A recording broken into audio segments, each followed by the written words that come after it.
In the quiet corners of the English countryside, where the old ways linger and the night seems to breathe with a life of its own, there are stories of unseen spirits that inhabit the darkest corners of homes.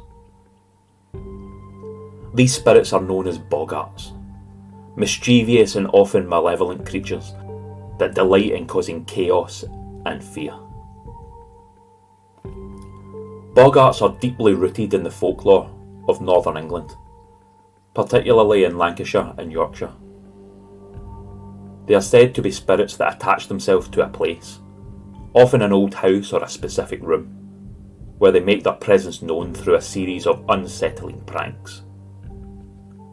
These pranks range from the mischievous, such as hiding household objects, to the outright terrifying, like creating strange noises, knocking over furniture, or even whispering in the dark. The presence of a bogart is often subtle at first. Small things go missing, odd noises echo through the night, but as time passes, the spirit's tricks become more malevolent. In some tales, bogarts are even known to physically harm the inhabitants, pinching them in their sleep or pulling the bedclothes off during the night. The sense of dread grows as the family realises they are not alone. I remember the stories my grandmother used to tell. She always said you should never speak of the bogart by name, or it will grow stronger. And if you ever tried to leave the house that was haunted by a bogart, it would follow you. No matter where you went, that mischievous spirit would find you, and its tricks would only grow worse. One of the most unsettling aspects of the bogart is its persistence. Unlike other spirits, the bogart is said to follow those who try to flee its influence. No matter how far the family moves, the bogart remains with them, a constant reminder of the unseen forces that lurk just beyond the edge of the known world. Over time, the bogart's tricks can drive a family to the brink of despair. Some tales suggest that the only way to rid a house of a bogart is to confront it directly, acknowledging its presence and making peace with it, or in some cases, tricking it into leaving by outsmarting the spirit. But this is easier said than done, for bogarts are cunning and unpredictable, thriving on the fear they create. The bogart is a reminder of the thin line between the ordinary and the supernatural, a spirit that embodies the fears and uncertainties of the unknown. It is a creature born of the shadows, feeding on the anxieties of those who live in its domain.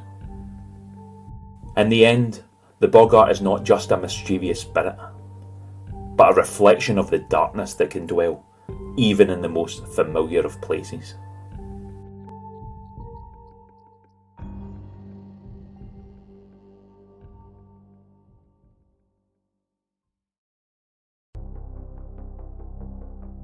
In the shadowed streets of Victorian England, where the fog clings to the alleys and the night conceals countless dangers, a figure emerged from the darkness. A figure so strange and terrifying that he became a legend in his own time. This is the story of Spring-Heeled Jack, the mysterious and elusive spectre who terrorised the night. Spring-Heeled Jack first appeared in London in the early 1830s, his presence marked by a series of shocking and bizarre attacks. Described as a tall, thin figure with glowing eyes, clawed hands, and a terrifying, leering grin. Jack was known for his incredible ability to leap great distances, clearing walls and rooftops with ease. His attacks were swift and brutal, often targeting young women who were left terrified by his sudden, inhumane appearance. Witnesses to these attacks were left in shock, describing Jack as a demon-like figure with a sinister laugh and the ability to breathe blue flames. The newspapers quickly picked up the story, and Spring-Heeled Jack became the talk of London. his legend spreading like wildfire through the city's crowded streets and alleys. The legend of Spring-Heeled Jack was fueled by the Victorian press, which eagerly published every report of his appearance, turning him into a figure of both fear and fascination. But as the story spread, so did the uncertainty about who or what Jack really was. Some believed he was a demon, others a prankster or a madman, while some even speculated that he was an otherworldly being, sent to punish the wicked or test the righteous. Despite numerous attempts to capture him, Spring-Heeled Jack always managed to evade his pursuers, leaping away with an ability that seemed almost supernatural. Over time he became less of a man and more of a myth, a figure who represented the fears and uncertainties of a rapidly changing society. In an era of industrialisation and urbanisation, Jack became a symbol of the unknown dangers lurking in the dark corners of the modern world. Spring-Heeled Jack's legend persisted through the 19th century, with sightings reported as far afield as Liverpool, Sheffield and even the Midlands. Each new account added to his mystique, with descriptions of his abilities growing more fantastical over time. Yet despite his notoriety, Jack was never caught, and his true identity, if he ever had one, remained a mystery. Public concern over Spring-Heeled Jack reached a fever pitch, with many calling on the authorities to capture the elusive figure. But despite the best efforts of the police and the vigilant public, Jack remained an enigma, his appearances growing sporadic until they eventually ceased altogether. Yet his legend lived on, becoming part of the rich tapestry of English folklore. Spring-Heeled Jack is a fascinating figure because he embodies the fears and anxieties of a society in flux. In the 19th century, England was undergoing rapid changes. Industrialisation, urbanisation, and the rise of the modern city. Jack represented the unknown dangers that came with these changes. The sense that the world was becoming a more dangerous and unpredictable place. To this day, the legend of Spring-Heeled Jack remains one of the most enduring mysteries of Victorian England. Was he a man, a monster, or something else entirely? The answer may never be known, but his story continues to captivate the imagination. A chilling reminder of the shadows that lurk just beyond the edge of the known world.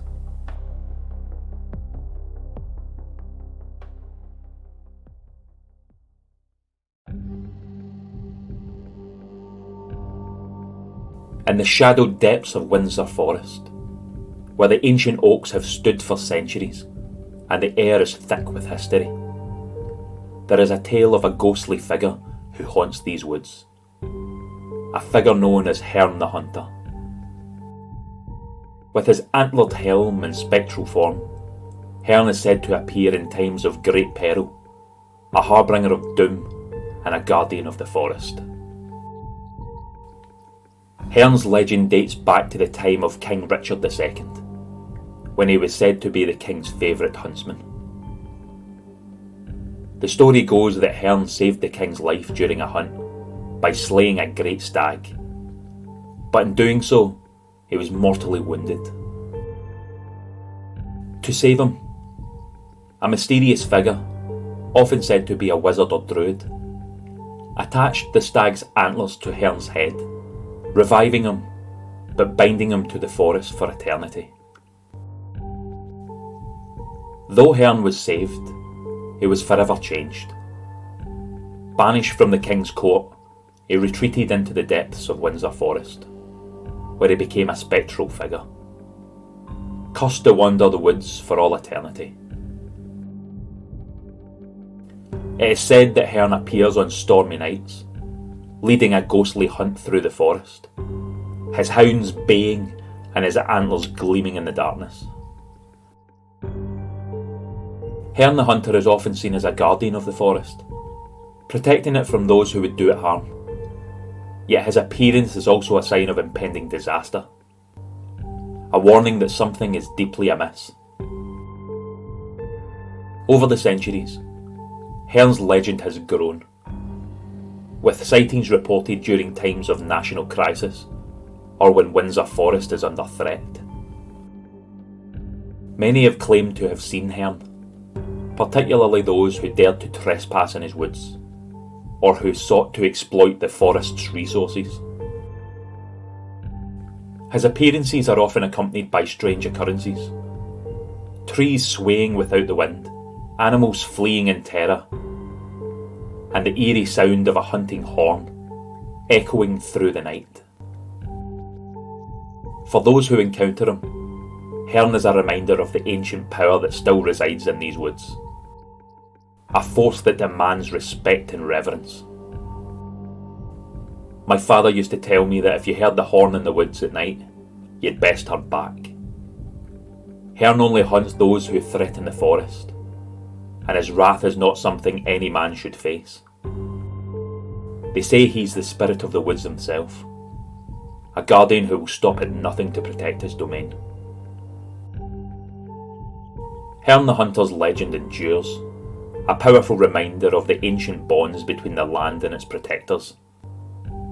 In an age when the natural world is often taken for granted, Hern stands as a symbol of the old ways, a spirit who embodies the wild and untamed heart of the forest.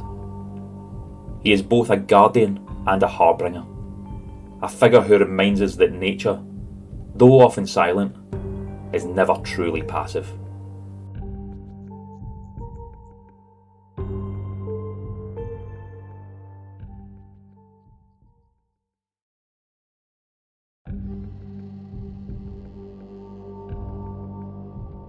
In the shadowed ruins of ancient castles, where the stones still echo with the cries of the fallen, there lurks a creature as old as the bloodshed that stains the earth. This is the Redcap, a malevolent goblin, known for his cruelty and insatiable thirst for blood. In the borders between England and Scotland, his legend endures, a reminder of the violence that once gripped this land. The Redcap is said to haunt the ruins of castles, particularly those with a history of violence and bloodshed. He is a small, twisted creature with sharp claws, iron boots, and a cap stained red with the blood of his victims. According to legend, the Redcap must kill regularly to keep his cap wet, for if it dries out, he will perish. This need for blood makes him a relentless and terrifying presence, feared by all who venture too close to his lair. Travellers who take refuge in the ruins often speak of the eerie feeling that comes over them at nightfall, the sense of being watched, the cold that seeps into their bones, and the inexplicable fear that grips their hearts. It is said that the Redcap delights in tormenting those who trespass on his domain, using his supernatural speed and strength to hunt them down before they can escape. The unlucky few who encounter him never live to tell the tale, their blood used to refresh his cap, ensuring his continued existence. Redcaps are not just mindless killers. They are intelligent and cunning, capable of laying traps for their victims, and using the ruins to their advantage. They are often associated with the darkest aspects of human nature: greed, betrayal, and violence, feeding off the energy of places where such deeds have been committed. In this way, the Redcap is more than just a creature of folklore. He's a manifestation of the lingering evil that haunts these old battlegrounds. There's many a tale of the Redcap passed down from old times. They say he's as quick as lightning, and there's no escape when he sets his sights on you. His cap, it's not just red, it's soaked in the blood of those who crossed his path. My grandfather used to warn me never to go near the old ruins after dark, for that's when the redcap comes out to hunt. Though the redcap is a creature of legend, his story serves as a cautionary tale, a warning of the dangers that lie in the places steeped in violence and death. The ruins of castles, once sites of power and glory, have become haunted by the ghosts of the past, with the redcap as their most feared inhabitant. His presence is a reminder that some evils never truly die, but continue to stalk the land, waiting for the unwary to cross their path.